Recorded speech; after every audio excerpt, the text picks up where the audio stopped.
ಪರಾಶಕ್ತಿಯೇ, ಓಂ ಶಕ್ತಿಯೇ ಆದಿ ಪರಾಶಕ್ತಿಯೇ, ಓಂ ಶಕ್ತಿಯೇ ಮರುಹೂರರಸಿಯೇ, ಓಂ ಶಕ್ತಿಯೇ ಓಂ ವಿನಾಯಕ, ಓಂ ಶಕ್ತಿಯೇ ಓಂ ಕಾಮಾಕ್ಷಿಯೇ, ಓಂ ಶಕ್ತಿಯೇ ಓಂ ಬಂಗಾರ ಕಾಮಾಕ್ಷಿಯೇ.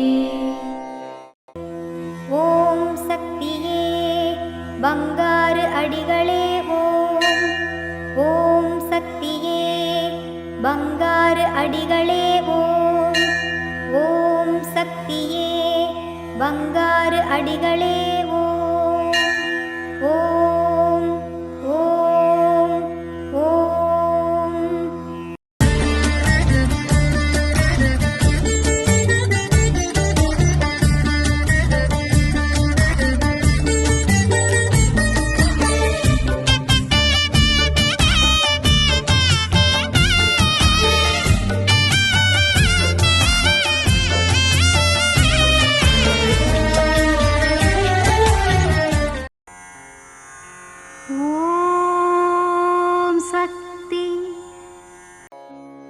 ಓಂ ಶಕ್ತಿ.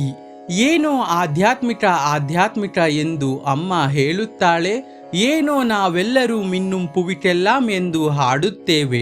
ಅಮ್ಮ ಬರುತ್ತಾಳೆ, ಅಮ್ಮನ ದೇಹ ಆಡುತ್ತದೆ, ಕೈಯಲ್ಲಿ ಚಿನ್ಮುದ್ರೆ ತೋರಿಸುತ್ತಾಳೆ, ಬೇವಿನ ಎಲೆ ಹಿಡಿಯುತ್ತಾಳೆ, ಕರ್ಪೂರ ದೀಪಾರಾಧನೆಯನ್ನು ಮಾಡುತ್ತಾಳೆ, ಹಂಸದಂತೆ ನಡೆಯುತ್ತಾಳೆ, ನವಿಲಿನಂತೆ ನಡೆಯುತ್ತಾಳೆ, ಬೇವಿನ ಎಲೆಯನ್ನು ಬಿಡಿಸಿ ಹಾಕುತ್ತಾಳೆ.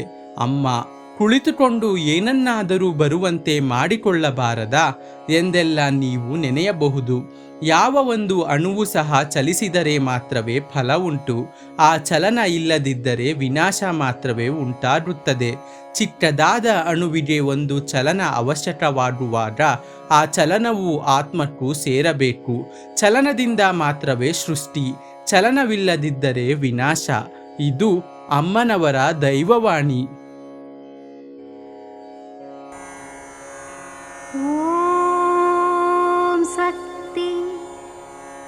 ಅಮ್ಮನ ನೆನೆ ಮನವೇ ಮೇಲ್ಮರವು ಅಮ್ಮನ ನೆನೆ ಮನ